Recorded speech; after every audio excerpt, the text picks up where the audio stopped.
এই কাঠ ফাটা রোদে সুইমিং পুলের পানিতে নামা ছাড়া আর কোনো উপায় দেখলাম না, তাই আমিও বাচ্চাদের সাথে নেমে পড়লাম। আর রাবসার যেহেতু প্রথমবার নামা, তো রাবসা কিন্তু প্রথম দিকে একটু ভয় পেয়েছে, তবে তারপর ও বেশ এনজয় করছিল। আর এই হোটেলের সুইমিং পুল এরিয়াটা এমনিতেই অনেক সুন্দর, তার উপর বেশ নিট অ্যান্ড ক্লিন ছিল। তারা খুব পরিষ্কার পরিচ্ছন্নতাকে তারা ভালো গুরুত্ব দিয়েছে, কারণ যখন অনেক বেশি মানুষ থাকে তার কিছুক্ষণ পরই দেখি যে তারা আবার ক্লিন করে পুরো এরিয়াটা। আর আমরা যখন গিয়েছিলাম তখন একদমই মানুষ ছিল না, এই জন্য ভালোই হয়েছে।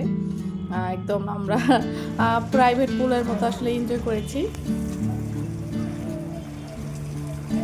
তো সবচেয়ে বেশি এনজয় করেছে আমার মেয়ে আর আমার ছেলে।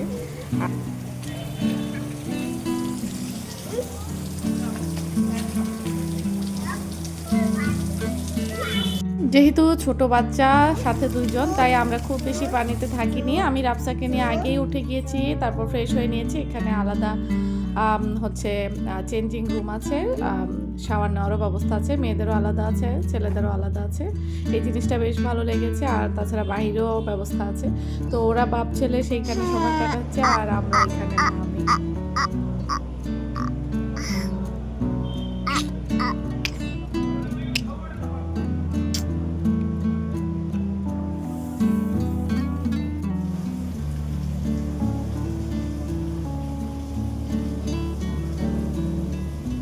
আরও কিছুক্ষণ সুইমিং পুলে থাকার প্ল্যান ছিল এরিয়াতে, ওখানে একটু জুস ড্রিঙ্কস খাওয়ার, কিন্তু কিছু ফরেনার চলে এসেছিল।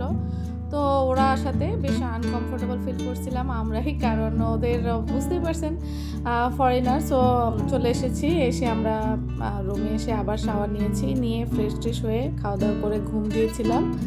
তারপর ঘুম থেকে উঠে এখন 4:30 বাজে, তাড়াহুড়ো করে রেডি হলাম, কারণ ভ্যান চলে এসে ফোন করেছে যে আমরা লেবু বাগান যাব।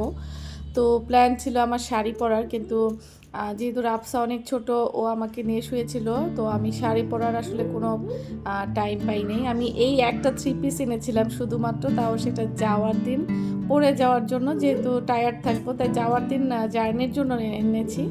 আর দুটো শাড়ি নিয়ে এসেছিলাম, একটাও পরতে পারিনি আসলে। যাচ্ছি সৈকতের পাশ দিয়ে এসে লেবু বাগানের দিকে, কারণ যখনই আসার জন্য কথা বলেছি সবাই একই কথা বলছে, লেবু বাগান দিকে আসে।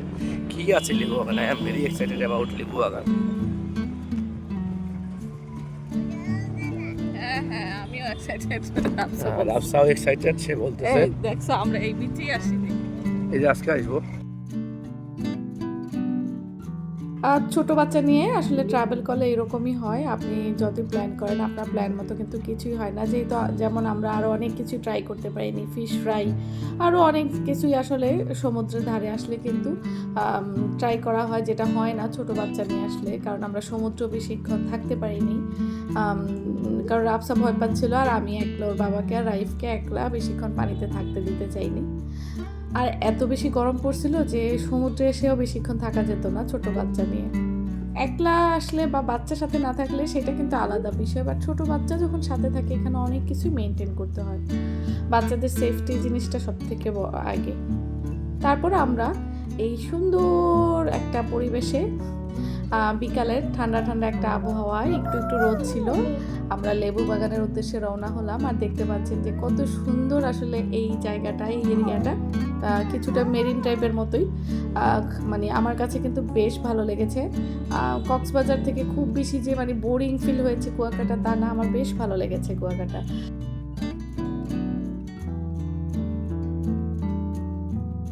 ছেলেমেয়েরা একটু বড় হলে আসবো অবশ্যই।